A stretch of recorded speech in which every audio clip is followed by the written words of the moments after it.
Primeira Coríntios, capítulo 3, versículo 1 em diante, vai falando assim: E eu, irmãos, não pude vos falar como a espirituais, mas segundo a carnais, como a meninos em Cristo. Com leite vos criei, e não com manjar, porque ainda não podíeis, nem tampouco ainda agora podeis, porque ainda sois carnais, pois, havendo entre vós inveja, contendas e dissensões, não sois porventura carnais e não andeis segundo os homens?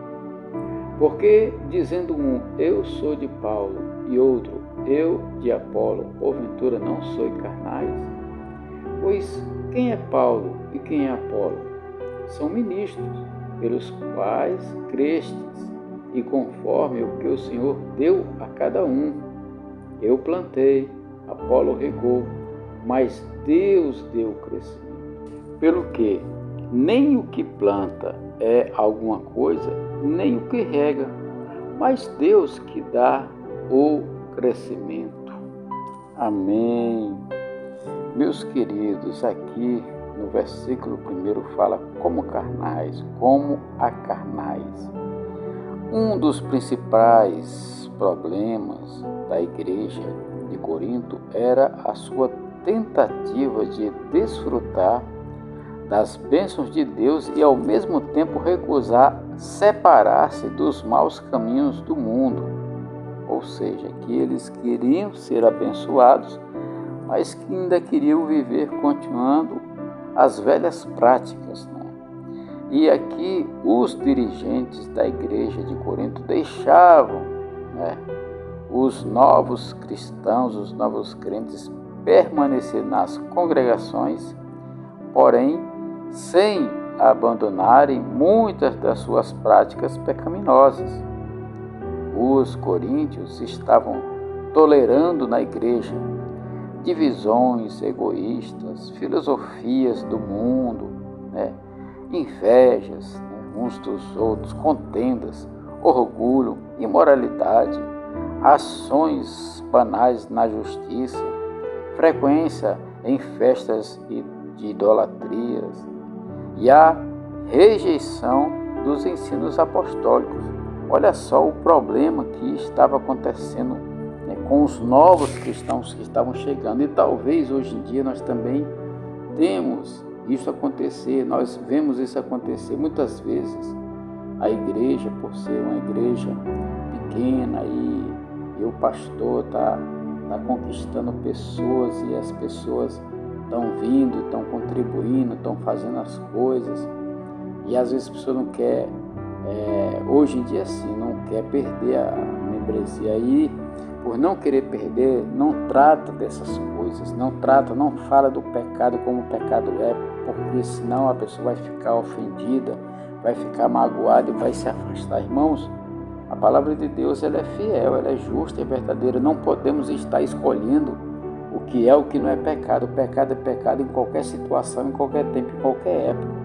O que nós precisamos fazer é falar a verdade. E é o seguinte, quem vai dar o crescimento, quem vai fazer o homem se converter é o Espírito Santo. Não sou eu, não é você, não é a minha pregação, não é a sua pregação. A pregação que nós devemos falar é a palavra de Deus. E nós devemos tratar o pecado como pecado. E Deus vai dar o tratamento naquela pessoa. Se ela tiver uma abertura, se ela se arrepender, se ela se converter, com certeza ela será salva, ela será alcançada pelo Senhor. Se ela não quiser, né, aí é o seguinte, você, eu, nós fizemos a nossa parte de pregar o Evangelho. E essas coisas, elas têm que desaparecer do meio de nós.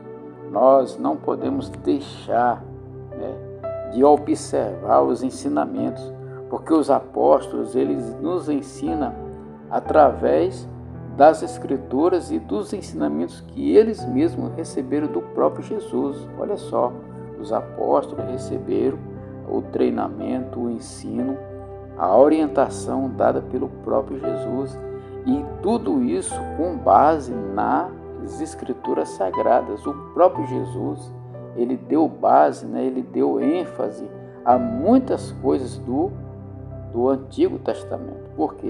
Porque ali apontava para ele. Quando ele chega e ele diz que sobre ele estava o Espírito Santo de Deus para pregar as boas novas, ali ele estava cumprindo as Escrituras. Então, da mesma forma que essa igreja lá enfrentou esse problema, também hoje nós enfrentamos aqui em nosso tempo. Aqui os coríntios, eles deixaram de receber, deixaram de perceber, na verdade, a necessidade absoluta da verdade apostólica, do amor e dos padrões da verdadeira devoção a Deus, e passaram a exercitar erroneamente os dons do Espírito Santo, professar a ceia do Senhor e distorcer a mensagem do Evangelho. Eles estavam fazendo isso, e nós, hoje em dia, muitos têm feito isso, têm distorcido essa mensagem. O próprio Jesus, ele adverte que qualquer igreja que tolera dentro da sua comunhão as práticas iníquas desse mundo ou a distorção da verdade bíblica será rejeitada por ele e perderá o seu lugar no reino de Deus. E tal igreja, tal pessoa, o Espírito, ele chama para quê? Ao arrependimento sincero. Irmãos, arrependimento sincero. Se nós não buscarmos isso, não podemos nos separar do mundo. Não podemos abandonar o pecado. E quando nós arrependemos sinceramente, nós vamos nos aperfeiçoar na santificação e no temor do Senhor. Não podemos mais ficar andando como pessoas normais, como pessoas carnais, como pessoas que vivem na presença de Deus e na presença do mundo. Jesus diz: não podeis amar a dois senhores, há de aborrecer um. Então, ou eu me converto de fato e vivo uma vida segundo o princípio bíblico, ou eu continuo vivendo a minha vida, porque, irmão, se é para viver do jeito que eu era antes, não precisa nem estar lendo a Bíblia, não precisa nem estar ficando na igreja. Por quê? Porque não vai adiantar nada. Eu vou caminhar, é como tem um ditado: nadar e morrer na praia. Sabe? A Bíblia, ela para uns, ela pode ser algo assim severo, mas não é. Entendeu? Então a Bíblia, ela vem nos chamar a atenção para que todos os remidos busquem ter uma vida na presença de Deus, para não ficar isento, para não ficar fora, para não ficar longe daquilo que Deus traz para mim e para você. Então, nós precisamos estar lendo a palavra, observando os princípios, deixando de viver nas dissensões do mundo, não ficar discutindo sobre isso ou aquilo. Devemos sim buscar uma vida na presença de Deus. Devemos buscar colocar em prática aquilo que Jesus nos pede. Se eu vou amar o meu irmão, é uma escolha que eu faço. Eu posso não viver ali 24 horas grudado com ele, mas eu posso respeitá-lo.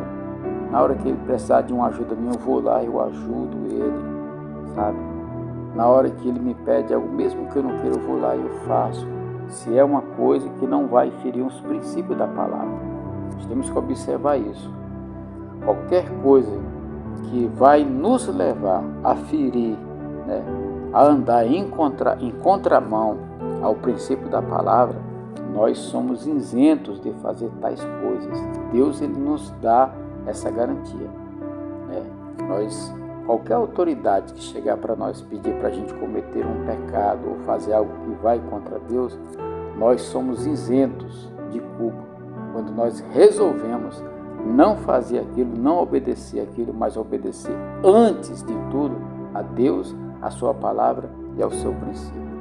Irmãos, hoje nós também devemos viver uma vida para Deus, assim como Paulo chama atenção naquela época. Hoje nós devemos chamar a atenção para isso. A palavra de Deus, ela chama atenção para isso, para mim e para você. Nós estamos no corpo, estamos na carne, estamos neste mundo, mas estamos caminhando para ser homens e mulheres espirituais em Cristo Jesus. Estamos caminhando para receber um novo corpo, para morar com Cristo na sua glória, para habitar, morar nas moradas que Ele tem preparado antes da fundação do mundo para cada um de nós. Ele disse que iria preparar lugar, mas na verdade Ele já preparou, porque Deus é eterno. Quando nós chegar lá, nós vamos entender o que significa esta palavra. Amém? Meu querido, eu espero que esta palavra ela possa gerar no seu coração um desejo de conhecer mais Jesus, de saber mais dessa palavra, um desejo de se aprofundar na leitura bíblica, porque a palavra de Deus ela vai nos levar muito mais para perto dele. Amém?